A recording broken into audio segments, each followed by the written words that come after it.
नमस्ते शेतकरी मित्रांनो. आंबा फळबागायती शेतकरी संघ यांच्या या चतुर्थ वर्धापन दिनानिमित्त हा जो शेतकरी संवाद मेळावा आयोजित केलेला आहे, त्या संघाचे चेअरमन आहेत विलास डोंबळे, संकेत लब्धे सचिव आहेत आणि सगळे त्यांचे जे कार्यकर्ते आहेत. आजच्या या कार्यक्रमाचे प्रमुख वक्ते आम्ही ज्यांना म्हणतो डॉक्टर विलास सावंत, ज्यांनी आता नैसर्गिक शेतीवर अप्रतिम असं आपल्या सर्वांना मार्गदर्शन केलेलं आहे. त्याबरोबर आमच्याबरोबर आलेले आमचे सहकारी डॉक्टर शहाजी डोंगरे साहेब असतील, त्यांनी खूप चांगलं मार्गदर्शन आपल्याला केलेलं आहे. आपण ज्या मंदिरात आपण या ठिकाणी आहोत ते संत बाळूमामांचं मंदिर आहे. त्यांच्या या प्रांगणात आपण हा संवाद मेळावा घेतो आहे. पहिल्यांदा मी आपणास विनंती करेन की एकदा या नावाचाही आपण गजर करूयात.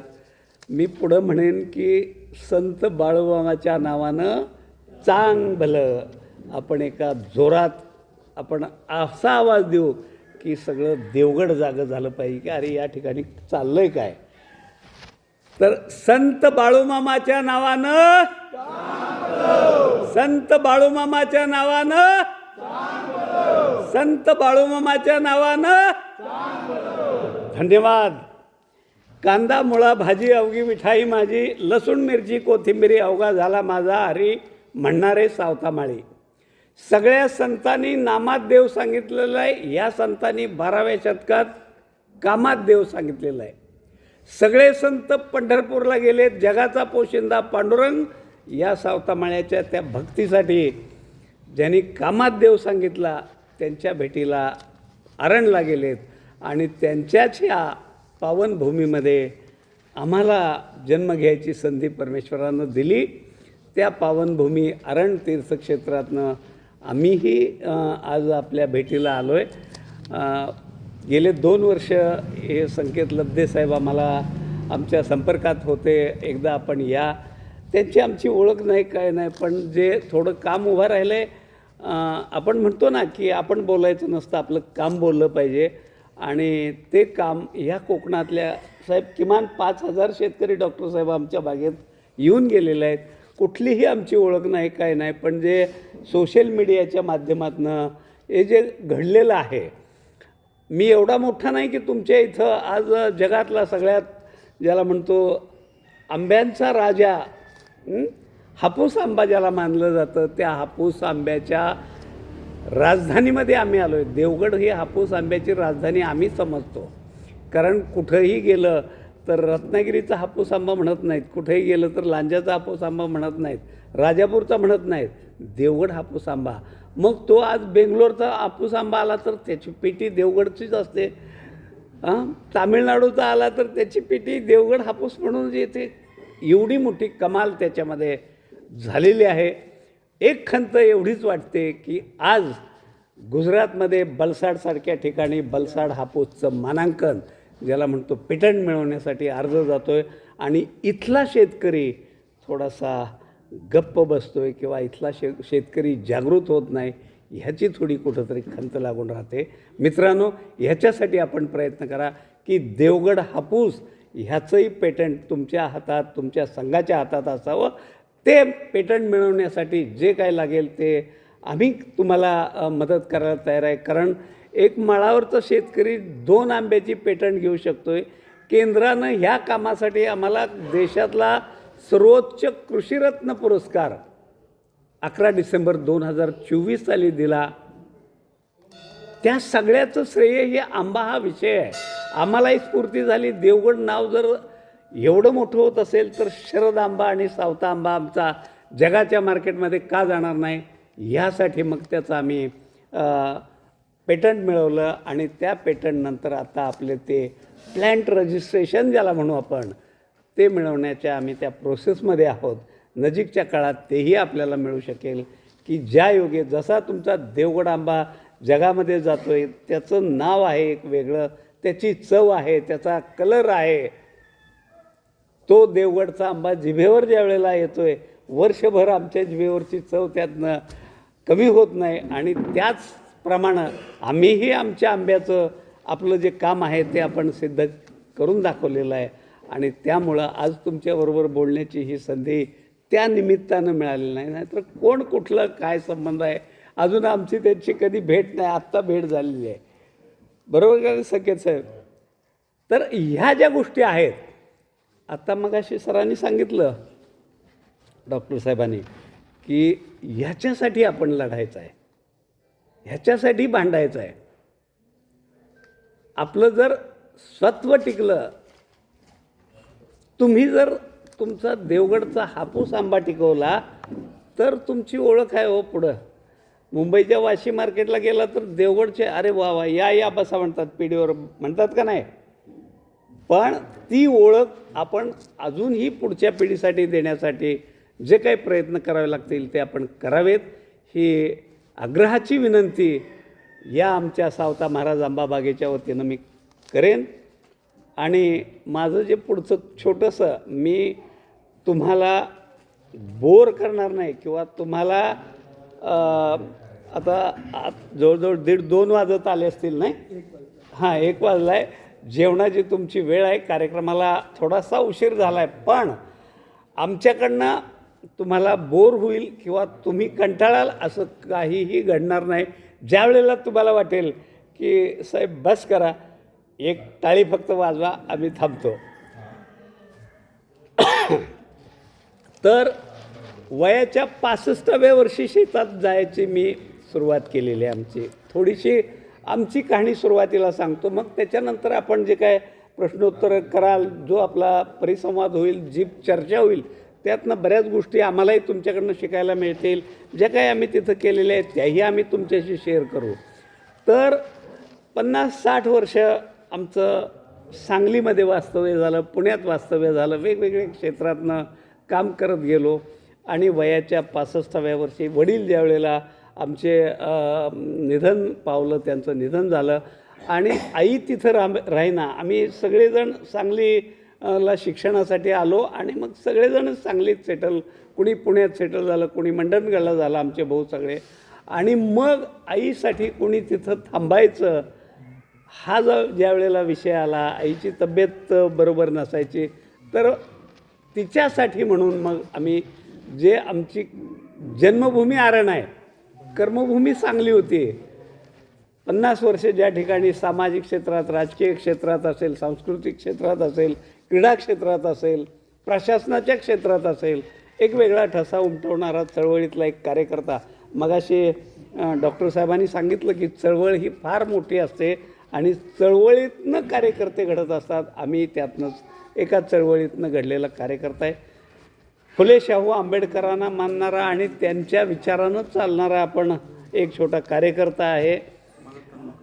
उक्ती आणि कृती ह्याला जोड देणारा एक आपण कार्यकर्ता आहे. तर अशा पद्धतीनं हे काम चालू असताना ह्या घरच्या अडचणीमुळं, आमच्या तिकडं आरण जन्मगाव आहे आमचं, त्या ठिकाणी शेती आहे, 20 एकर शेती आहे. तर त्याच्यामध्ये आम्ही पहिल्यांदा मग आईसाठी तिकडं गेलो. आईची तब्येत चांगली झाली आणि मग आईनं सांगितलं की एवढं मोठं माळ पडलं आहे, झालं 50-60 वर्ष तिकडं गेलेलं आहे, आता इथं थोडं करायचं. आणि ती आज्ञा मानून आम्ही सांगलीतलं सगळं जे काय असेल आमचं जे त्या ठिकाणी उभं राहिलेलं ते सगळं आम्ही थांबवलं. आता सांगलीमध्ये आमचा मुलगा सुनबाई आहेत आणि मग आम्ही शेतीमध्ये सुरुवात केली. ज्या ठिकाणी आजच आम्ही तुम्हाला आमंत्रण देतो की तुम्ही थोडंसं बघत फिरा. म्हणजे आपला शेतकरी थोडा संकुचित मनोवृत्तीचा आहे, पण ही जर मनोवृत्ती आपण सोडली तर थोडं बाजूला आपण बघावं, त्यांचं काय चाललं आहे. समजा राजापूरचं काय चाललं आहे, लांजाचं काय चाललं आहे, रत्नागिरीचं काय चाललं आहे, आमच्याकडं वर आला दुष्काळी भागातलं काय चाललेलं आहे, जो इरिगेटेड पट्टा आहे त्याच्यामधलं काय चाललं आहे, ऊस शेती काय आहे, आज जी तुमच्याकडं भाजीपाला येतो आहे त्याची शेती काय आहे, हे सुद्धा तुम्ही थोडंसं बघितलं पाहिजे. ही एक अपेक्षा असते शेतकऱ्यांना. थोडं बघितलं फिरलं तर त्याच्या लक्षात येतं की आपण कुठं आहोत, जग कुठं चाललं आहे. आणि म्हणून आमची एक विनंती राहील की आपल्याला जर शक्य असेल तर पहिल्यांदा पांडुरंगाला या, पंढरपूरला या. तिथून फक्त आम्ही 35 किलोमीटरच्या अंतरावर आहे. आमची बाग बघायला या, त्या ठिकाणी सावता महाराजांचं दर्शन घ्या आणि मग आमची बाग बघून थोडंसं जे काय उभं राहिलं आहे त्याच्यामधनं आपल्याला काय घेता आलं तर आपण घ्या. या 5 ते 7 वर्षामध्ये किमान 5,000 शेतकरी तुमच्या कोकणातले आमच्याकडे आलेले आहेत. त्याचा सगळा डेटा माझ्याकडे आहेत. त्यांचे सगळे फोन नंबर आहेत.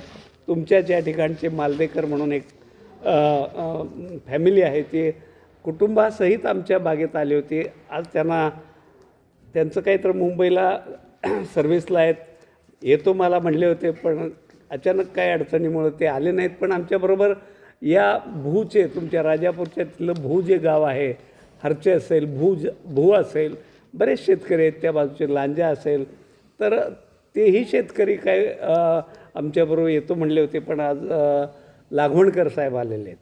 तर सुरुवातीला आम्ही शेती करत असताना त्या ठिकाणी दुसऱ्या मळ्यातनं एक कळशीभर पाणी घेऊन आम्ही गेलेलो आहे. आणि मग सगळ्या शेतकऱ्यांनी, गावातल्या लोकांनी, गावकऱ्यांनी आम्हाला त्यावेळेला त्यांचं बोल होते की 1 वर्षभरात हा माणूस डोक्याची केसं उपडत, कपडे फाडत गावातनं फिरलेला दिसेल. कारण वेडा माणूस आहे हा म्हणायचे. माळावर कुठं काय आंबा येतो असतो काय? जिथं प्यायला नाही पाणी डॉक्टर साहेब, त्या ठिकाणी काय येतं आहे म्हणायचे. यानं पैसे मिळवले असतील सांगलीला आणि हे इथं घालवायला लागला आहे. ही लोकांची मानसिकता होती. ठीक आहे, लोक बोलत असतात, फक्त त्याला प्रत्यव्यय करायचा नसतो त्यांच्या पद्धतीनं. कारण त्यांचेही ते अनुभव असतील ना, की दुष्काळी भाग असतो आहे, त्या ठिकाणी त्यांच्या पिढ्यानपिढ्या शेतीत गेलेले असतात. त्यामुळं तीही माणसं, त्यांची मानसिकता त्या पद्धतीनं झालेली असते. आणि मग आम्ही त्यांना कुठलंही उत्तर न देता आपण काम करत राहिलो. सुरुवातीला 2000 झाडं लावली, 14x6 लागण केली. ती रोपं तयार करण्यासाठी आपण स्वतः सांगलीमध्ये 1-2 टन कोया विकत आणल्या, 2 डंपर कृष्णा नदीच्या मळीची माती आणली आणि त्याच्यामध्ये ते कोया लावायच्या. कोया साधारण 30 ते 35 दिवसात उगवून आल्यानंतर मग कलमं करायची. तिथं काडी कुठली अडायची त्यातलं ज्ञान आम्हाला नाही. मी त्यावेळेला सांगली जिल्हा भ्रष्टाचार निर्मूलन समितीवर अशासकीय सदस्य म्हणून गेले 20 वर्षे काम करत होतो. प्रशासन सगळं आपल्याला माहीत होतं. जिल्हा कृषी अधिकारी असतील, कलेक्टर असतील, हे याचे शासनाचे सदस्य होते. आणि मग त्यांना विनंती केली की आम्हाला एखादा माणूस असा द्या की जो आम्हाला कलमं करायला शिकवेल आणि जे शासनाच्या नर्सरीतून रोपं ज्या ठिकाणी गेलीत, ज्या बागा लावल्या गेल्यात सांगली जिल्ह्यामध्ये, त्या ठिकाणच्या शेतकऱ्यांची त्यांची भेट घालून देईल. आणि त्याप्रमाणे 2 महिन्यामध्ये मी त्यावेळेला 3500 रोपं तयार केली. आणि ती रोपं मग आम्ही आरणला आमच्या गावी नेऊन सुरुवातीला 2000 रोपं लावली. त्याचं आम्ही 14x6 नियोजन केलं. सुरुवातीला एक बोर मारलं, त्याचं आम्ही एक छोटं शेततळं केलं, 30x25x10 फूट खोलीचं छोटं शेततळं केलं. ते अशा ठिकाणी केलं की जिथं आम्हाला लाईट पण नव्हती. वायर 500 फुटावर खांबावर टाकलेली, तिथनं तेवढं बोरमध्ये घेतलेलं, पाईपलाईन केली, चढावर जे शेततळं केलं होतं त्याच्यात ते पाणी सोडलं आणि सायफननं ती 2000 झाडं आम्ही रात्रंदिवस काम करून. आणि जमीन तर कसली, हा तुमचा कातळ आहे साहेब, आमच्याकडं सुरुंग लावून, आता तुमच्याकडंही सुरुंग लावूनच करतात, त्या खणी होते आमच्या शेतात. पण ठीक आहे, आम्ही थोडंसं काम करत गेलो, दगडं सगळी बाजूला काढली आणि त्याच्यामध्ये मग 14x6 सुरुवातीचा प्लॉट लावला. आज 7 वर्ष झालं आणि तो आंबा जगाचं लक्ष वेधून घ्यायला लागला साहेब. आणि मग त्याच्यानंतर 2 वर्षांनी आम्ही पुन्हा 12x3 लागण केली. त्याच्यानंतर 8x3 लागण केली. 12x3 5000 झाडं आहेत, 8x3 2000 झाडं आहेत, 6x3 आमची 1000 झाडं आहेत आणि 12x5 1200 झाडं आहेत. आणि त्याच्याबरोबर पहिल्यांदा मगाशी उल्लेख केला आहे साहेबांनी की जे पॉलिनेशन आपण म्हणू ते सगळ्यात महत्त्वाचं आहे. अल्बर्ट आईन्स्टाईननं त्या काळात सांगून ठेवलेलं आहे की ज्या दिवशी जगातली मधमाशी संपेल त्या दिवशी जग संपेल. आणि बाग उभा करत असताना या गोष्टीवर मी काम केलं. आम्ही आंब्यावर काम केलंच नाही साहेब, आम्ही आंब्यावर काम केलं नाही, आम्ही शेतीवर काम केलं, मातीवर काम केलं. आणि मग त्याचे रिझल्ट आम्हाला आज जे दिसत आहेत ते दिसत आहेत. कारण त्यावेळेला मी 1000 चिंच लावली. आमच्या बागेतून पैठण पंढरपूर पालखी मार्ग गेलेला आहे. एकनाथ महाराजांची पालखी सावता महाराजांचं दर्शन घेऊनच मग पंढरपूरला येते. आणि योगायोग असा बघा, एकनाथ महाराजांची पालखीसुद्धा आमच्या बागेतूनच जाते, आमच्या मळ्यातून जाते. आणि मग त्या वारकऱ्यांना सावली मिळावी म्हणून मी आमच्या बागेतल्या एका बाजूने, अजून दुसऱ्या बाजूची लावायचे आहेत, 1000 चिंच लावलेले आहे. 6 फुटावर चिंच लावणारा मी वेडा माणूस बघा सर. आज त्या बागेतल्या चिंचांना चिंचा येत आहेत. मोहर आला की मधमाशी आहे. 600 जांभळ लावलं आहे साहेब आपण त्यावेळेलाच, म्हणजे आत्ता नाही, हे नियोजन करताना त्याच वेळेला केलं. त्या ह्याच्यावर त्याला मोहर आला की त्याला मधमाशी आहे. 150 लिंबोणीची झाडं लावलीत. लिंबू वर्षभर लिंब असतात, त्याला उत्पन्न तर येतेच, पण मधमाशीमुळं ज्याचा परिणाम आपल्याला, जे आमचे मगाशी सांगितलं की 20,000 झाडं आपण लावली, त्याच्यामध्ये उद्देश हा आहे की आपली ही शाश्वत शेती आहे आणि दुसरी नैसर्गिक शेतीचा तो पहिला एवढा मोठा प्रयोग आहे. त्याच्यानंतर मग आम्ही पुढचं होमिओपॅथीचंही तुम्हाला गणित सांगेन. पण हे करत असताना 4000 शेवगा लावला आहे आम्ही साहेब. आज शेवग्याला शेंगा चालू आहेत. फुलं त्याला वर्षभर असतात, त्याच्यावर मधमाशी येते. आणि अशा पद्धतीनं फक्त त्याच्यात एक दक्षता घेतली. आपण कुठल्या याला नावं ठेवायचं कारण नाही, कारण जे प्रचलित आले त्याला कधी तुम्ही विरोध केला तर पुढं जाऊ शकत नाही. ठीक आहे, आपलं काम आपण करत राहिलो. शेतकरी तुम्ही काय करताय मला सांगत नाही, मी काय करतोय भावाला सांगत नाही. जे काय आणताय तुम्ही ते लगेच संध्याकाळी जाळून पण टाकताय. दुसऱ्या दिवशी ह्यांनी विचारलं मला की मी म्हणतोय त्या भावाने आणलं होतं, मला काहीच माहीत नाही, कुठनं आणलं तेही माहिती नाही. अरे असं नाही पाहिजे ना. आज जग कुठं चाललं आहे, आज आपण जगाबरोबर चाललं पाहिजे. स्पर्धा कोणाशी करायची आहे? स्पर्धा दुसऱ्याशी करू नका, स्पर्धा तुमच्याशी करा, स्वतःशी स्पर्धा करा आणि मग पुढं जावा. बघा तुम्हाला जग तुमच्या पायावर येईल. आज साहेब जगामधनं आमच्याकडं अमेरिकेतले शेतकरी येत आहेत डॉक्टर साहेब, डेन्मार्कचे आले, न्यूयॉर्कचे आले, केनियाचे आले, UK चे आले, नायजेरियाचे आले. खूप मोठं देशभरातनं जे 18 राज्यातले शेतकरी आले, 5 विद्यापीठं आमच्याकडं आले साहेब. हे काम आम्ही तुमच्याबरोबर करू इच्छितो आहे, त्याचीही सध्या बोलणी चालू आहेत. या गोष्टी कधी घडतील? मगाशी डॉक्टर साहेबांनी सांगितलं ना की देवगड आपलं बलस्थान आहे, तुमचं बलस्थान आहे, आमचंही बलस्थान आहे. त्याच्यासाठी जे लागेल त्या मदत आपण करूयात. या 10 शेतकरी मिळून आणि कसं त्याचं पॅटर्न तुम्हाला मिळत नाही, आम्ही करून दाखवतो तुम्हाला. बलसाडचं होत असेल तर आमचं का होणार नाही? आम्ही कुठं कमी पडतोय ह्याचाही आपण विचार करूयात. आणि अशा पद्धतीनं जर आपण गेलो तर मला नाही वाटत की आपण कुठं जगाच्या पाठीवर भविष्यातसुद्धा आपली पिढीसुद्धा ह्याच्यामधनं बाजूला जाईल. कारण आज एकीकडं शेतकरी आत्महत्या करत आहेत, तुमच्याकडं नाहीत करत. मगाशी डॉक्टर साहेबांनी सांगितलं आहे. आवाज येत नाही, सॉरी बरं का, मगाशी सांगायचं.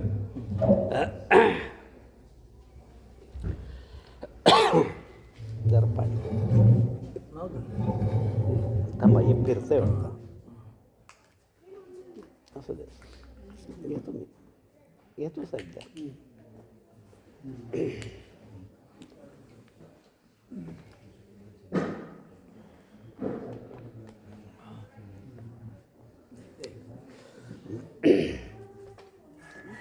तर ज्याच्यासाठी म्हणून आपल्याला हे सगळं करायचं आहे, आज आपल्या घरातलं काम आहे असं समजून प्रत्येकाच्या शेतात बागा आहेत 100%, नो डाऊट. पण एकत्रित जर आपण प्रयत्न केला तर तो प्रयत्न खूप मोठ्या प्रमाणात सक्सेस होतो. आणि म्हणूनसाठी आज जे ते काय म्हणतात बघा, त्यांनी काय म्हणतात सांगतात, काय काढलं बघा, वायर काढली. बर बर, बसवा ती वायर बसवा त्यांना पाठीमागं.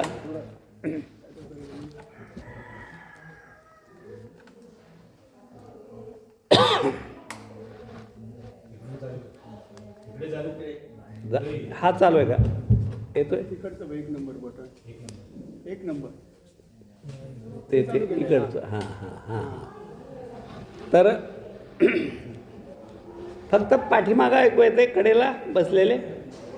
हां, तर या पद्धतीनं थोडं कुठं जर अडचण असेल, मगाशी आम्हाला आल्याबरोबर संयोजकांनी थोडीशी त्यांची खंतही व्यक्त केली की साहेब आपल्याकडं जरा आम्ही प्रयत्न करतो आहे. चेअरमन साहेब पण बोलले तुमच्या संघाचे की आम्ही 500 सभासदांचं टार्गेट ठेवलं आहे, आता 300पर्यंत आलो आहे. लोक थोडी कमी येत आहेत, पण आमचा साहेब सल्ला तुम्हाला आहे की गर्दीपेक्षा दर्दी असणं फार महत्त्वाचं आहे. आणि ही एवढी माणसं खूप झाली हो. देवगड तालुक्यात आहे तुमचा, सिंधुदुर्ग जिल्हा सगळा एवढी माणसं पेटवू शकतात. अशा पद्धतीचं हे वातावरण घडू शकतं. कारण ते जे एक स्फुल्लिंग असतं, ते स्फुल्लिंग पेटवायचं काम तुमच्यासारख्यांनी करायचं असतं. मोडून पडला संसार जरी मोडला नाही कणा, पाठीवरती हात ठेवून नुसतं लढ म्हणा, नुसतं लढ म्हणा. ह्या पद्धतीनं ही माणसं तुमच्या पाठीशी उभा राहत आहेत. आणि मग आपण कुठं कमी पडतो ह्याचाही आपण विचार केला पाहिजे. मित्रांनो, ह्यामध्ये सगळ्यात महत्त्वाचं ज्या अडचणी तुमच्या भागातल्या दिसल्या, मी गेले 4-5 वर्ष या परिसरात सगळीकडे फिरून गेलो आहे साहेब. तुमचं देवगड असेल, कणकवली असेल, तिकडं राजापूर असेल, हर्चे असेल, रत्नागिरी असेल, लांजा असेल, अगदी अलिबागपर्यंत जे शेतकरी आमच्याकडे येतात त्या निमित्तानं आपण फिरलो आहे. फक्त एक कुठंही आपल्याला जे मी मगाशी बोललो आहे की या ठिकाणी मधमाशीचं व्यवस्थापन तुमच्याकडं कुठंतरी कमी पडतं आहे. त्याचं एकमेव कारण माझ्या दृष्टीनं असं आहे की रासायनिकचे अतिवापर होतो आहे आणि पर्यावरणाला पूरक असं आपण कामच करत नाही. ठीक आहे, तुमच्याकडं हत्तींचा धुमाकूळ होतो आहे, तुमच्याकडं माकडांचा प्रादुर्भाव होतो आहे, पण त्याच्यावर प्रयत्न केला तर सोल्युशन नक्की मिळेल ना. नेपोलियन बोनापार्ट म्हणतो जगात अशक्य असं काहीही नाही. मग आपण तर माणसं आहे, आपण का त्याच्यामध्ये कमी पडायचं. निघेल ना पर्याय त्याच्यामध्ये. पण त्या दिशेनं एक पाऊल तुम्ही पुढं उचला, दुसरं पाऊल आपोआप पुढं जाईल. फक्त एक पाऊल पुढं यायची ती आपली तयारी ठेवा. आणि ज्या ठिकाणी तुम्हाला कुठं अडचणी येतील, मग आम्ही काही एवढा मोठा माणूस नाही आहे, कुठल्या राजकारणातलाही नाही, पण या बागेच्या निमित्तानं ज्या ज्या क्षेत्रात आपण पोचलो आहे त्याचा आपल्याला नक्की उपयोग करता येईल. आमच्या बागेमध्ये शरद पवार साहेबांनी भेट दिलेली आहे. आमचे आंबे उद्धव ठाकरेंनी खाल्लेले आहेत, आमचे आंबे एकनाथ शिंदेनी खाल्लेले आहेत, आमचे आंबे संजय राऊतनी पण खाल्लेले आहेत. कुठला आपल्याला राजकारणाचा विषय सोडून द्यायचा ना. शेती, हापूस आंबा, हापूस आंबा आणि हापूस आंबा, तुमचं टार्गेट ते पाहिजे. आम्हालाही झोपण्यात स्वप्नात बी आमचं आंबे दिसतात साहेब.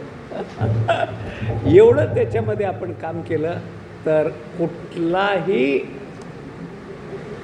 व्यत्यय तुमच्या कामात येणार नाही, कुठलीही अडचण तुमच्या कामात येणार नाही. त्यामुळं मित्रांनो, थोडं सकारात्मक राहा. याच्यामध्ये होते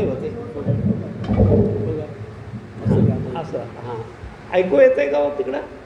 शेवट ऐकायला येतोय का? शेवट येतं आहे. आता थोडं आमच्या आंबाबागेचं अर्थकारण मी सांगतो आणि मग थांबू आपण, कारण पुढं वेळ खूप होतो आहे. अध्यक्षीय भाषणही बोलणार आहे. मित्रांनो, आम्ही ज्या जाती तिथं आमच्या बागेत लावलेल्या आहेत, मगाशी सांगितलं लागण आम्ही कशी केली, त्याचं कीड व्यवस्थापन, त्याचं खत व्यवस्थापन, त्याचं पाणी व्यवस्थापन. आज तुमच्याकडची परिस्थिती वेगळी आहे. पण आमच्याकडं इतकं टेम्परेचर आहे, तुमच्याकडं ह्युमिडिटी आहे, तुमच्याकडं समुद्र जवळ आहे, समुद्र सपाटीवर तुम्ही आहात. आम्ही समुद्र सपाटीपासून 3000च्या आसपास पुढं आम्ही तिकडं आमची उंची आहे तिचे, आणि त्यामुळं त्या ठिकाणी उन्हाचं प्रमाण, कोरडे हवामान, त्याचा आम्हाला खूप त्रास होतो आहे. पण तरीही त्या वातावरणात आपण प्रयत्न करत राहिलो आहे. आणि आज जेवढी बाग आमची उभी आहे त्याच्यामध्ये शरद आंबा असेल, सावता आंबा असेल, केशर आंबा असेल, 80% बाग आमची केशर आंब्याची आहे आणि 20% बागेमध्ये आमच्या 18 व्हरायटी आहेत, ज्याच्यामध्ये 2 आंब्याच्या जाती आपण डेव्हलप केल्या, त्याचं पेटंट मिळालेलं आहे. आता शरद आंबा 3 किलोचा आहे, कोय फक्त 200 ग्रामचे आहे, 150 ते 200 ग्रामची कोय आहे. सावता आंब्याची तशीच अवस्था आहे, 2 किलोचा आंबा आहे, कोय 150-100-150 ग्रामचे आहे. त्याच्यामध्ये केसर कुठेही तुम्हाला मिळत नाही, चवीला खूप चांगलं आहे. त्याच्यामध्ये आम्ही जे काम केलं आहे ते कुठलंही रासायनिक न वापरता गेले 7 वर्ष आपण त्याच्यामध्ये फक्त सुरुवातीला ऑर्गॅनिकमध्ये होतो. आमची डॉक्टरची भेट झाली आणि मग आम्ही होमिओपॅथीमध्ये आलो. मगाशी डॉक्टर साहेबांनी उल्लेख केला आहे, तो कदाचित तुम्ही ऐकला का नाही मला माहीत नाही, पण आम्ही त्याच्यावर काम केलं आहे. कारण कुठलीही वनस्पती असू द्या, त्याचं 97% अन्न हे सूर्यप्रकाशात तयार होतं, त्याला प्रकाश संश्लेषण म्हटलं जातं. आपण त्याच्याकडे ध्यानच देत नाही. आम्ही त्याच्यावर काम केलं. शेतात खतं फार म्हणजे फारच कमी आम्ही घातलेली आहे ती, पण आमच्या शेतीचा सेंद्रिय कर्ब साहेब 1.8 आहे. ज्या शेतीचा सेंद्रिय कर्ब 1च्या पुढं असेल ती शेती श्रीमंत मानली जाते. मला एक सांगा, किती शेतकऱ्यांनी माती परीक्षण केले? हात वर करा. व्हेरी गुड, एक जण तर भेटले. सगळ्यात महत्त्वाचं आहे, तुम्हाला थंडी वाजून आली, ताप आला की तुम्ही डॉक्टरकडे पळता. हां, मग डॉक्टरकडनं गोळी घेतो, आपण काहीतरी करतो. आपली एवढी शेती, ज्याला आपण जन्मदात्री म्हणतो, तिचं आरोग्य जर आपण नाही तपासलं, तिला काय पाहिजे काय नको हे जर आपण नाही केलं तर पुढं जाणार कसं? आम्हाला देवगडला जायचं आहे, आम्ही मुंबईत गेलो मग तिथं रस्ता विचारला, कसं चालेल ते? त्याच्यासाठी देवगडचा रस्ता तुम्हाला पकडावा लागेल, मग ती गाडी बघायला लागेल, मग त्यात बसावं लागेल. सहजासहजी तुम्ही पोचू शकत नाही ना. आणि मग पहिली पायरी जर काय असेल तर ते तुमचं माती परीक्षण करून गेलं. प्रत्येक तालुक्याच्या ठिकाणी आहे, कृषी विज्ञान केंद्रात माती परीक्षण करून मिळतं आहे. केंद्र शासनाची पण योजना आहे की मातीचं आरोग्य तपासण्यासाठी फिरत्या प्रयोगशाळा केलेल्या आहेत. किती जणांनी त्याचा लाभ घेतला हा एक संशोधनाचा विषय आहे. दुसरी गोष्ट, शासनाच्या किमान 10 ते 12 योजना अशा आहेत ज्या शेतकऱ्यासाठी कार्यरत आहेत. किती शेतकऱ्यांच्या शेतात शासनाच्या योजना राबवलेल्या आहेत? हात वर करा. बघा, एकच शेतकरी एवढ्या शेतकऱ्यांतून दिसत आहेत. आमच्या भागामध्ये तुम्ही कुठेही या, किमान गावामध्ये 200 शेतकरी असतील की ज्याने प्रत्येक योजनेचा लाभ घेतलेला आहे. मग ते भाऊसाहेब फुलकर योजना असेल, मागील त्याला शेततळ असेल, ठिबक सिंचनचा संच असेल, सौर पंप असतील, काय नाही, शासन तुम्हाला मदत करायला बसलं आहे ना. अज्ञान हा माणसाचा सगळ्यात मोठा शत्रू आहे. महात्मा फुलेंनी त्या काळामध्ये 150-200 वर्षापूर्वी सांगितलेलं आहे. ते कधी आपण ध्यानातच घेत नाही आणि गफलत मग तिथं होते. मग आपण कुठल्या तर पुढाऱ्याच्या मागं फिरतोय, पुढारी तर मागं फिरतोय, आपली ससे ओलपट होते. शेवटी आपण दमून जातो. त्या हरणाला माहीतच नसतं की स्वतःच्या बेंबीमध्ये कस्तुरी आहे.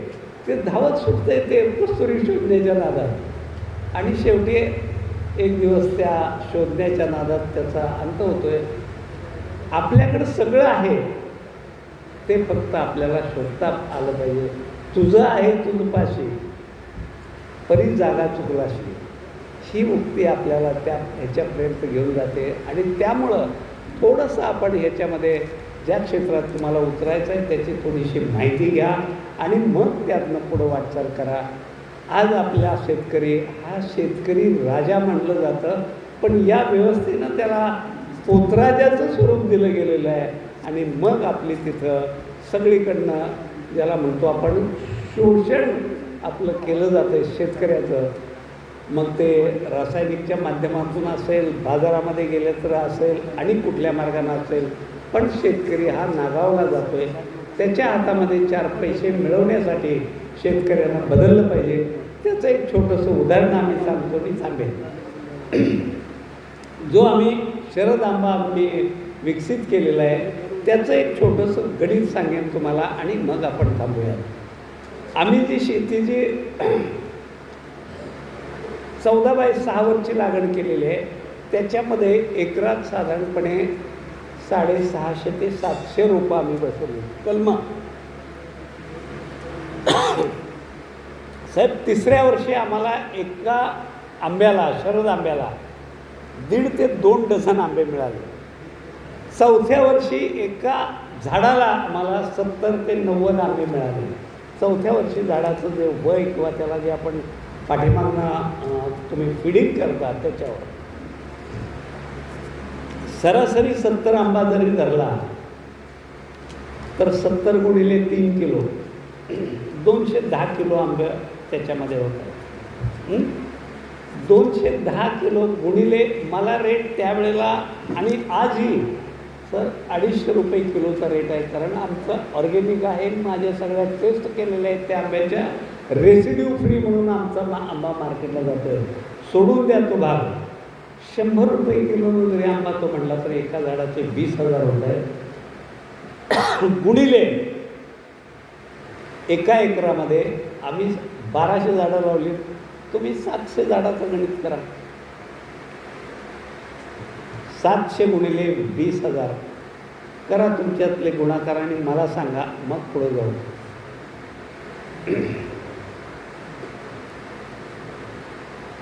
किती होतोय गुणाकार? एकराचं गणित मी सांगतोय.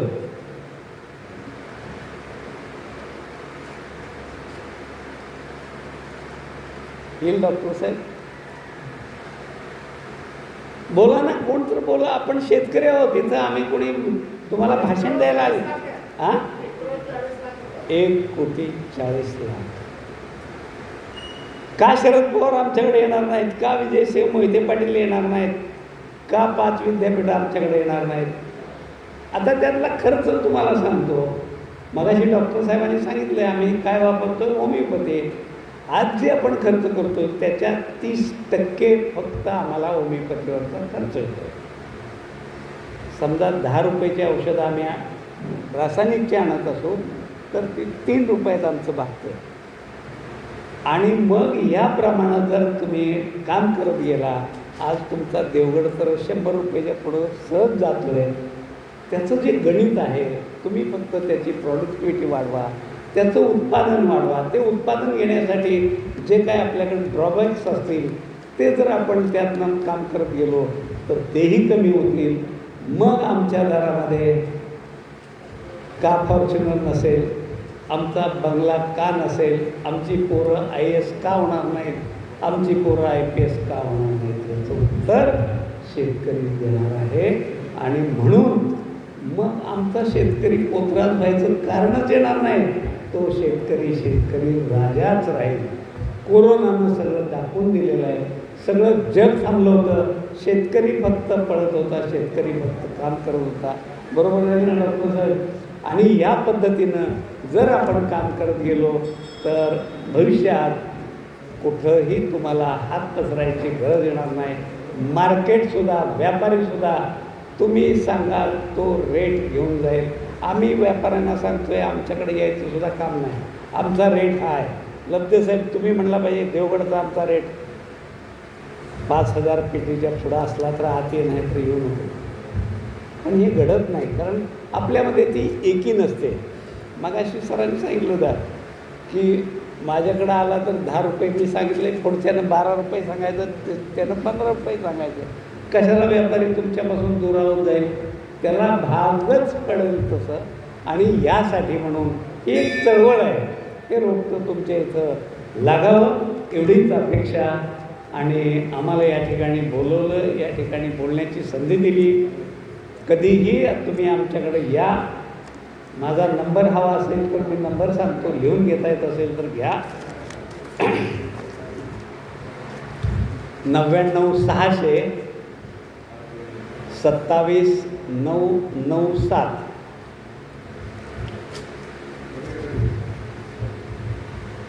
दत्तात्रय घाडगे, आरण, तालुका माढा, जिल्हा सोलापूर.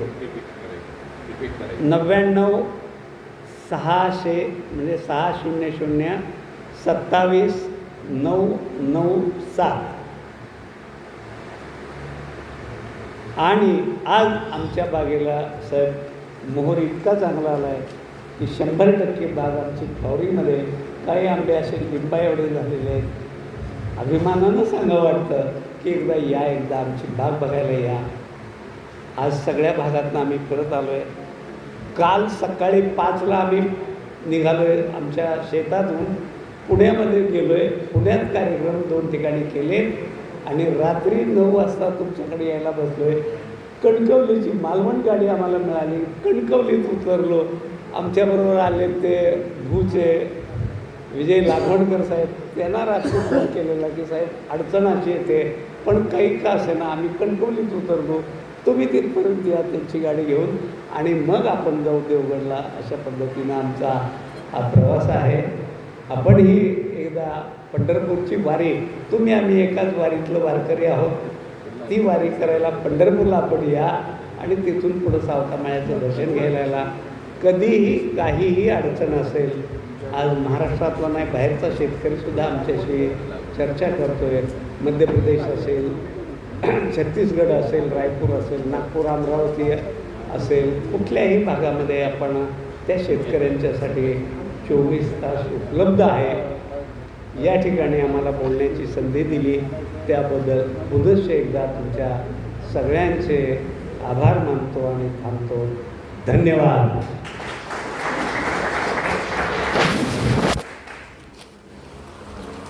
धन्यवाद.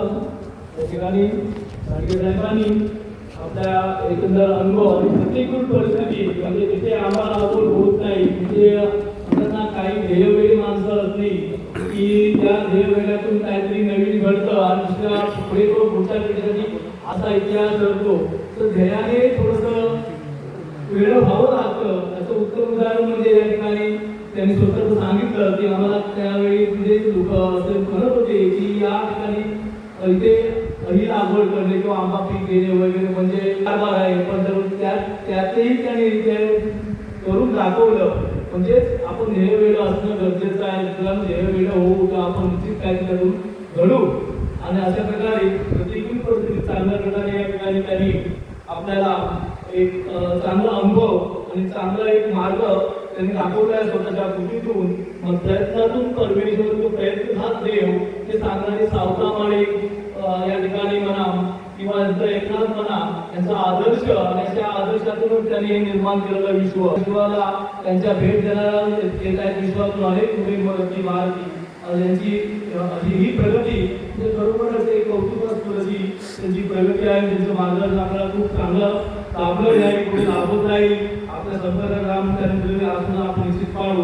या ठिकाणी आपल्या या ठिकाणी काही अडचणी असतील तुम्ही त्यांच्याशी नंतर फोनवरती बोलायचे कॉन्टॅक्टमध्ये दिलेलं आहे.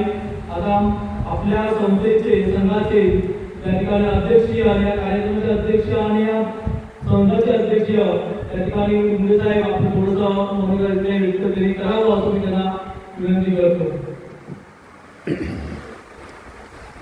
त्या ठिकाणी अध्यक्ष भाषण करण्यापूर्वी लांगणकर आणि या ठिकाणी भगवान सावंत हे ह्या दोन व्यक्तींना फक्त 5-5 मिनिटाचा वेळ देतोय.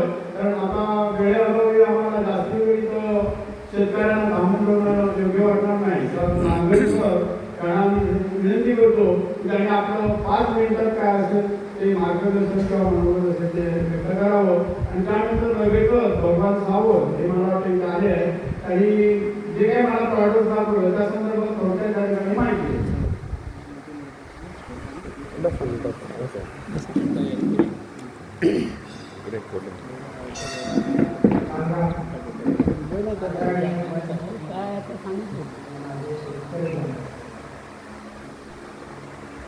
आंब्याची जनसंख्या वाढवण्यासाठी मधमाशी आपल्या गावी वाढवली.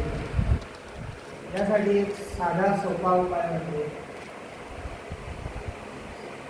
संजय राणे शीतल नर्सरी यांच्याकडे एक आईस्क्रीम वेल म्हणून आहे. ही जर वेलाला त्या वेलाला असंख्य फुलं येतात आणि त्या फुलांना असंख्य मधमाशी येतात. अशी प्रत्येक शेतकऱ्यांना 150 रुपये किंमत एका वेळीच्या अनेक वेळी करतात. किंवा गोष्टी कॉलेजच्या गेटवर आहे अशी वेळ लाल गुलाबी अशी फुलं येतात. माईक जवळ बोला. त्यानंतर डॉक्टर भोंगरे यांचं स्नेल म्हणजे गोगलगाय, आंब्यामध्ये पावसाळ्यात पानं उतरण्यासाठी गोगलगाय निर्माण होते. त्याच्यावरती त्यांचं औषध अतिशय सुंदर. त्यांचं दुसरं औषध ग्रोथ आणि ओलावा, म्हणजे या सीझनला ओलावा टिकून राहणे गरजेचं असतं. ते ओलावा औषध त्यांचं एक नंबर.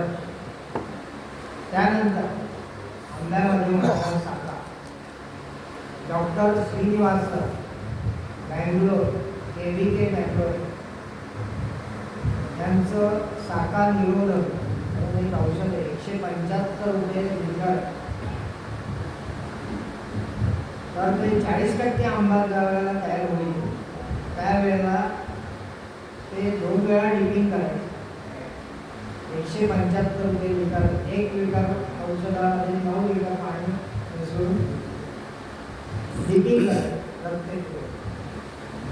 अशी अतिशय सुंदर आहे. आणि त्यांचीच तुडतुड्यासाठी किंवा मोहर येण्यासाठीची पण अतिशय स्वस्त अशी औषध आहे. आणि त्यांचा नंबर मी ते डॉक्टर मुंबई त्यांच्याकडे मी दिला आहे. त्यांना आवश्यक असेल करा. मला इथं नंबर सांगा. माझा नाही, तुमचा नंबर विजय राघवणकर 94 0523 8085. विजय राघवणकर, भू, तालुका राजापूर.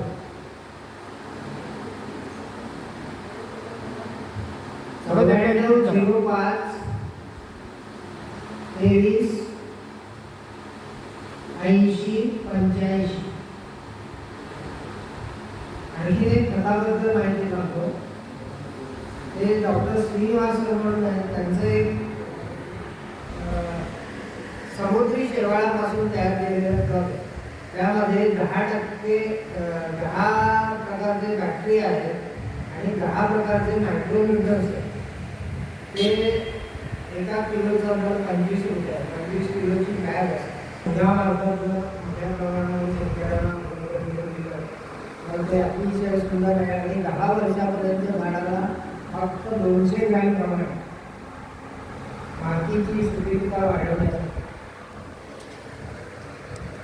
मला इथं वेळ दिल्याबद्दल संघाचे आणि आपल्या सर्वांचे आभार आणि धन्यवाद.